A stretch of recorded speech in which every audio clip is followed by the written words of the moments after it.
And good morning on this Friday. It's time now for the Elder Law Report. Here's Greg McIntyre and Hayden Soloway. Good morning, folks. Good morning. Good morning, Milton. Hey, Hayden, how are you doing this morning? I'm doing great. How are you? Take me out to the ball game. That's what we're talking about today, spring training. It feels like the reason I started thinking about it was, number one, it is getting around to spring training season, getting ready for baseball season to come around. Also, it feels like summer in March. It was summer in February. Now it feels like summer in March. You know, it's crazy. If I sound like I've got a stuffy head today, it's because I do. Right? I mean, man, it's just hay fever in February. Who would have thought it? We had winter for like 6 days. Well, we've got, I think, for a few days coming up. Yeah, so we're going to talk about preparing for the season of life and spring training and getting your bases covered. And we're going to talk about basically foundations and the 4 foundations of elder law, the 4 foundations that everybody, the 4 bases that everyone out there from 18 years old to 150 years old should have covered, and why. Hey, how are you doing today? I'm doing great. You doing great? The sun shines out. It is. Great, yeah. And it feels great outside. That's right. Do you have anything for us in Hayden's Corner today? Hayden's Happy Place? That's Hayden's Happy Place. Yes, I do. We talked about how the running the bases and each of the steps to accomplish your goal, which is a home run or at least scoring, were important, and it led us into talking about baseball. And I just got to be curious about baseball in general. I mean, to me, baseball is Little League and weekends at the ballpark. Right. And so I started looking at some stats on the pro baseball stats, and just some really interesting things here. I'll just give you a couple, and I know I'm going to mention one of your favorite players or your favorite player. Okay. A stat for him. I'll go ahead and do that. I have a lot of favorite players. Okay. Okay. And I was always a Braves fan growing up, but I also watched the Cubbies because we had WGN, mainly because Michael Jordan was so popular during the 80s and 90s. And they broadcast that on cable everywhere, and in this area. Is that when he had his short stint at professional baseball? No, that's when he had his long stint at professional basketball. Okay. Oh, okay. And WGN was the Chicago station that also carried the Cubs. So I got to see Ryan Sandberg play, which was one of the greatest second basemen to ever play the game, mm-hmm. right?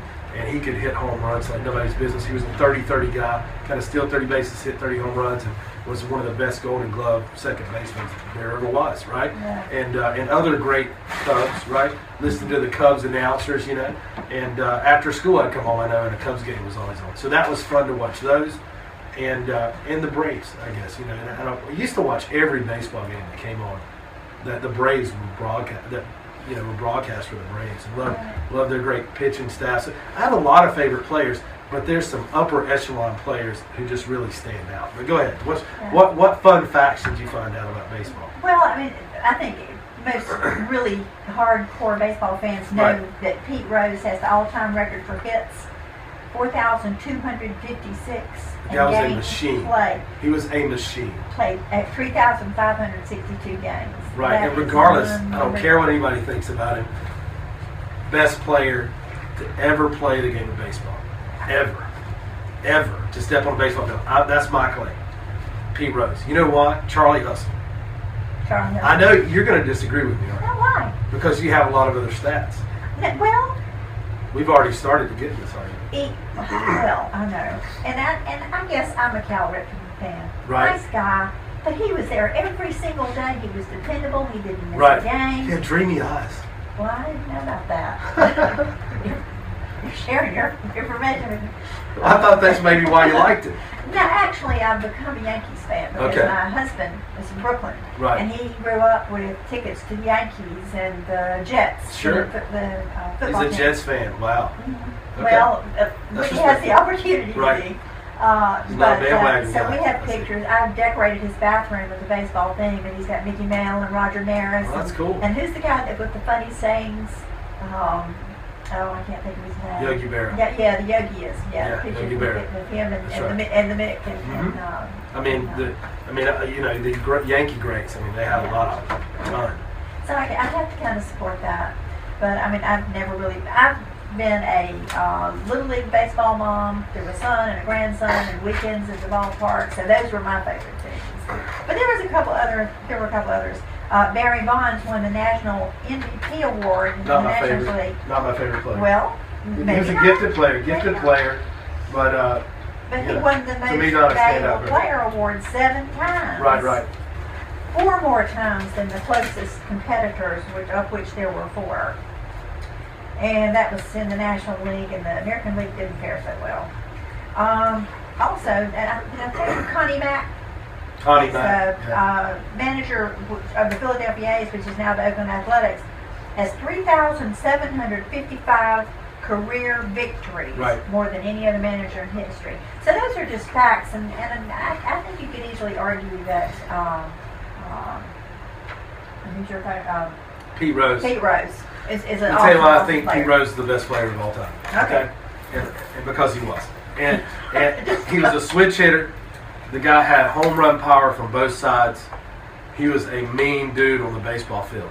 He didn't care how big you were, how tough you thought you were. He was running over you if you got in his way. Well, he was steaming home. What's the home plate battles that Pete Rose had coming from third to home. He also had speed. He would steal a base. He was an amazing fielder. He laid it out there. It didn't matter if he was hurt. He played, right? And he ran out every ball to first base. Every ball. Well, every foul ball, dropped third strike, from the catcher. He was running it out. He could be an example of little leaguers learning. He was run out an every example. ball. Well, okay, so how you teach a little leaguer to play is how he played big league ball. Okay, every time. And now, I mean, you look at a guy like he was crazy or silly if he ran out every ball, right? That was what he expected himself to do, and that's what his father taught him. The only thing I remember about him, because like I said, I wasn't a baseball fan, was watching him run, and he ran somewhat horizontally. The first part of his body was leading his. I mean, it was just unreal. He was more closer to the ground than he'd run over. I mean, you can picture him. I can picture him bowling over catchers. I can picture him laying out for slides in midair, and I mean, he could steal a base. The guy was Charlie Hustle. I think Charlie Hustle, that nickname, actually gives him a disservice because he was a very, very good, talented baseball player. He wasn't just hustle. But just like Michael Jordan, there's a lot of people out there, like I said, who can jump like Michael Jordan, who can athletically be Michael Jordan. But they don't have the mentality, the mental game of Michael Jordan every time they step on the court. That's what differentiates Michael Jordan from the rest of those guys. That's what differentiates Pete Rose from the rest of the ball players. Well, they're given 100% of the time. Right. So that's what we all want to do in life. I mean, obviously some later conflicts have kept him out of the Hall of Fame, but when he was on the ball field, no guy you'd rather watch play, or you'd rather your kid, your son, or if you have a daughter playing softball, play like. Well, I'm guessing at some point they'll put him in. You think so? They're going to make him wait. I think after he's dead. Maybe. I think they're going to make it. I think they're going to make him pass away first. I don't know. Sad. Any other crime, it still has the stats. It's true. No. So anyway, any other stats that you wanted to put out? Nah. It's a good conversation. Yeah. I can talk about baseball all day. Well, I can talk to you about Little League weekends at the ballpark. That's as far as I I've been a T-ball coach No, myself. no. I've been a T-ball coach.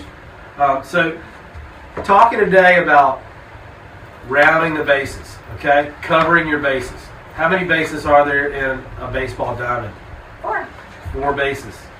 First, second, third, and home base, right? That's right. And really, we're going to cover what is Chapter 2 in Saving the Farm in about 15 minutes, okay? So we're going to start off. Okay, we're at the ball game today. It's pretty gay, right? And we're going to, I sound like it was a horse race. No, well, I thought you were trying to do this baseball. We are. And we're going to hit a bat. Let's see. We have a crack on the bat. Yeah, we'll find that. Strong right-hander. Strong, yes, Lot of strong speed. right. That's right. I was not a switch hitter. I couldn't do anything with my left hand. But yes, a lot of speed. I had the green light, the drag button anytime I wanted to when I was in high school. Well, you're up at bat and headed to first base. In the major leagues of Elderwall. Yes. I'm swinging a pitch, throwing swinging a miss. Okay. Okay. Is that right? No. Okay. You're gonna hit the ball on the first pitch. All right. You're gonna get to first base. Okay, that's what we're going to do. I All think right, Milton's and then fine. smack guitar on first base. Is it? All right. So,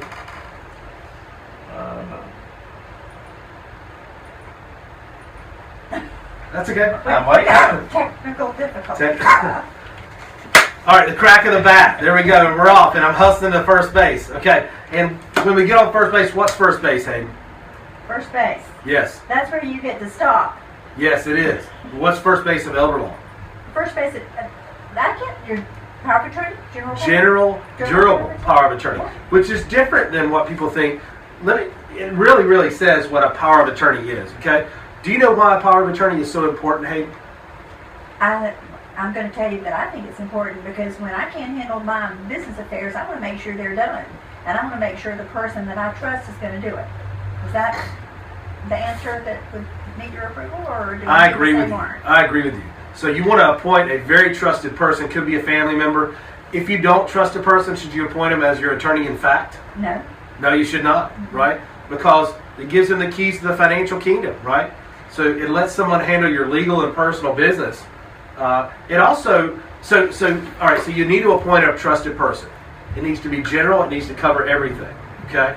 Every situation, Every possible okay? scenario. There you go. And it needs to be durable, which means it needs to have a durability clause, okay? A durability clause means that it survives incompetence, incapacity, mental disability, or lapse of time, okay? So that's a special designation that you're making for that person in addition That's right. to all of the others. I like to set it out as a separate clause within the power of attorney that's entitled durability clause. I like to entitle the power of attorney general durable power of attorney. I don't want there to be any mistake, okay, or any misunderstanding as to what this document is, okay. If it does not have a durability clause in it, when you need it, when you're incapacitated, when you're laid up in the hospital and cannot do what you need to do with your personal business, then it doesn't work. Who does it? Yeah, well, not just that. If it doesn't have a durability clause at that point in time, it doesn't work. It ceases to exist. It ceases to have power. There are self-interest clauses in powers of attorney, where a family member, like a wife or a daughter, okay, that you appoint as your attorney in fact, if you have a clause in there against acting against self-interest, then that person can't perform duties to transfer property or anything that favors them at all, that benefits them. That could be a real problem for some planning. It can be a real problem for some planning. It could be a safeguard if you don't trust someone, but it also could be a real problem for some family planning. So you want to know if that's in there or not. Well, I know just having spent time with you in signings and seminars, those documents that you produce, the general durable power of attorney, has every one of those bases covered. Every possible scenario has been researched, and it's Well, we like to think do so. exactly what you And also it needs to be recorded at the local register of deeds in that county where you live. right. Because if it's not, and you are incapacitated or incompetent, then it's not good at that point in time. Well, I know. Now, you could go record it at that point in time, but usually a family is not focused on that in an emergency situation. They Well, I want to always get pre-record. sick or something happens to me on a Friday. Right. You're not going to be able to get to the Register of Deeds office on Friday afternoon at 5:02. Right, Something gotcha. happens to Something me. happens when on I Friday. fall and break my foot or whatever. So general durable power of attorney also avoids guardianship situations. Costly, nightmare, contested, could be, courtroom proceedings and battles for a family member to, or some third party, heaven forbid, or government agency, or another attorney appointed to be guardian over your money and your property. And one document, a power of attorney, prevents that. That's right. Saves a huge headache by having that in place ahead of time.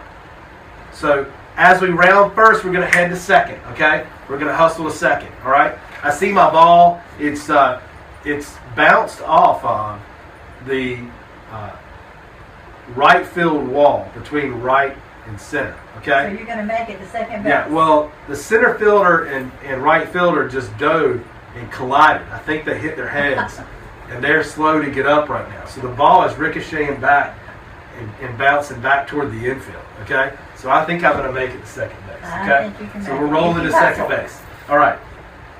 Second base? Healthcare power of attorney. Yes. Okay. The healthcare power of attorney is similar, isn't it, to Yes. the general durable power of attorney in that you're appointing. Let me go back and make a point too. Okay. In the general durable, I haven't made it to second yet. I've rounded first and going to second. How many players does it take to play a baseball game 9. for one team? For Nine, one team. 9 players each Or team. 10, yes. That would, 9 players each team. right. 10 if you have a DH, you're in the American League, right? Mhm. So National League 9. Okay. Would you want a player on the bench in case one of your players got hurt or wasn't able to continue? You mean like a backup pitcher? Or Yeah. Backup pitcher. That's a good Sure. point. Do you want a backup pitcher? Absolutely. Of course you do. So in your powers of attorney, both general durable power of attorney and healthcare power of attorney, you want to think of who the backups are that are going to come in case your primary, could be your husband or wife, is not able to fulfill that duty, right? Mhm. So same with the healthcare power of attorney as we come to second base, which is healthcare power of attorney. All right. And why would you want to designate someone to be your designated person to make healthcare decisions if you could? Well, I've learned by experience when you go to the hospital, they ask because they want to know who they are supposed to deal with. The person who knows what your desires are, that knows your condition, knows your past medical history, someone that you've designated to represent you as if you were speaking yourself. You know, many times you see the sister from Sacramento or the brother from Boise come in. There's maybe a son or daughter that has been taking care of mom or dad for years and making healthcare decisions, and all of a sudden that other son or daughter from an out of town comes in, hadn't been around for 20 years, and has a totally different plan of care. So what happens? Who does the doctor, the facility, the staff listen to? Which sibling or which son or daughter do they listen to? I don't know how they make that decision. Right, yeah, And it's the tough. It person- makes the it tough person on who's them. there at the moment. It makes it tough on them. So I like to say, another sports analogy, you appoint a quarterback. Somebody who talks to the doctors, the nurses, the staff, the administration. The siblings. And then, well, on one hand, they're out there talking to the doctors, the nurses, and the staff about healthcare decisions. Could be life and death decisions, could be long-term care planning decisions. But then they come back and huddle up with the family, okay? And talk to the siblings and the other, brothers and sisters and aunts and uncles and everybody, right? Everybody in the family, kids. And they make a decision.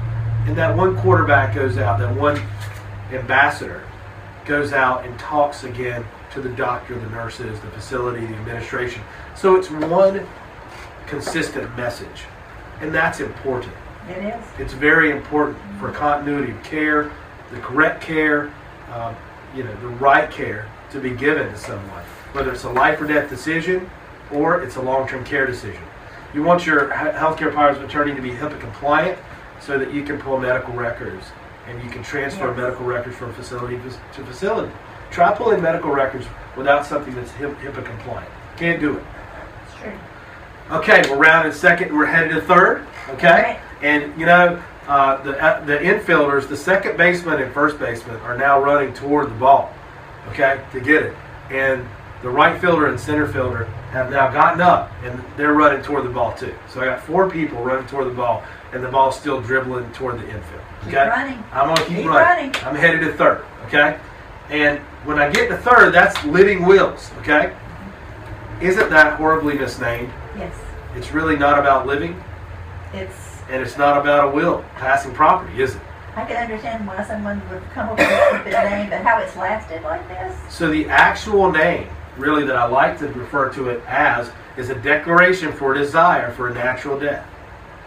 And that's where you can take the guilt-ridden decision and say, I know I have a healthcare power of attorney. That's my wife. That's my daughter. But I want to make that decision. If I'm terminal, incurable, brain death has occurred, heaven forbid, that end of life situation, then it's okay to let me go. And I go ahead and release from liability my healthcare agent and perhaps the facility and the doctors for following my wishes, for following my orders, okay? Yes.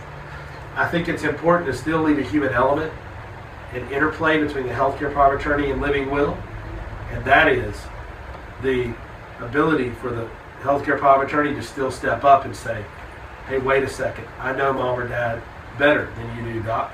We're going to wait a couple of days. Mm-hmm. So if we're playing cards, Hayden, and you have the healthcare power of attorney and I have the living will, you can trust me, okay? Yes. So it's not just a robotic cold document. And I like that. Living will, probably one of the most important documents you'll ever sign, most important decision you'll ever make in your life. It's important to have those things in place. And people feel very strongly about both sides of that issue of the living will. Now we're rounding third. We're headed to home. Second baseman, Ryan Sandberg, just finally made it out there, picked up the ball. And he's rearing back because he's going to try to gun me down to play. Okay? Can you make it? I'm going to try. All right. Okay? I'm going to hustle. All right? So I'm rolling toward the plate. Okay? And I'm pretty fast. Yeah, I'm only about 5'9" and a half. You gotta Okay? But I'm about 206. Okay? So I've got, if you put some speed behind it, don't get in my way. All right? So I've got what's at home. What's at home plate? That's the will, Absolutely. Right? That's the fourth foundational document. Mm-hmm. So what does a will do, Hayden? It designates who will receive the things that you own when you pass. Right? Anything that you have listed there. It does. And we've bagged on wills and trashed wills and said, they're just insurance. I think they are like insurance. I think it's better if you set your property up to pass outside of the will automatically. The financial industry figured this out a long time ago. On a life insurance policy, would you want to put your estate as the beneficiary? Absolutely not. Who would you put? I'm going to put my children or grandchildren. Of course you are. So why wouldn't you want to set up the rest of your property to pass that way? Why not your real property, your land, your home? Protect it and pass it outside right. of the will. Anything with a beneficiary, that will pass out of the will. Get it straight to that person. Everything has that factor. Plus, if something passes through a will, it's subject to liens coming in, isn't it? Right? And Which probate. Could be, probate, that's where the lien process happens. Mm-hmm. Advertise it in the paper, leave it open for 90 days so that liens can come in. Right? And we want to avoid that.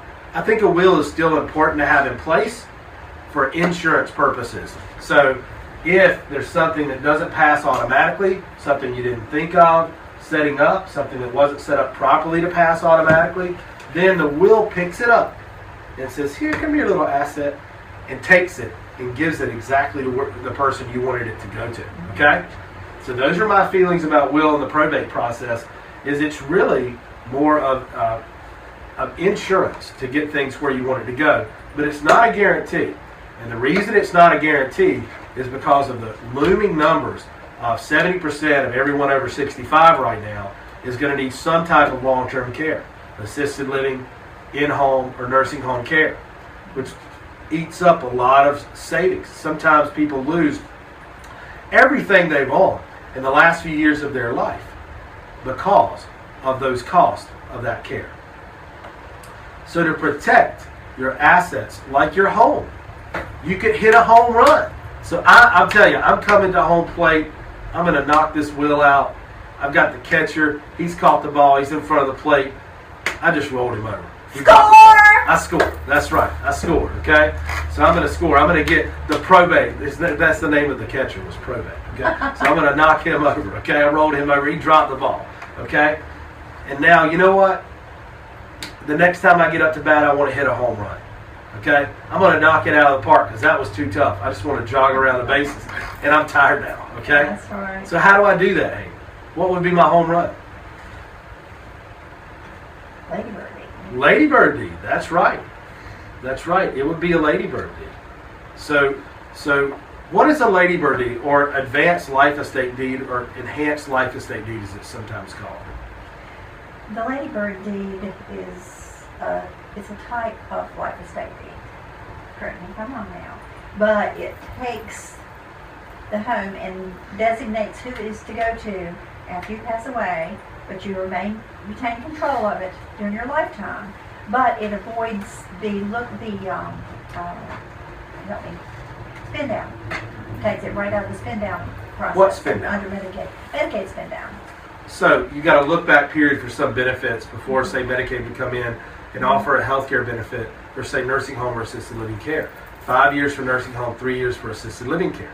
A Ladybird deed you could place on your house right now under North Carolina policy, and you could apply for benefits the next month and get them, and they would not touch the house. So it avoids the 5-year look back period. That would be the home run.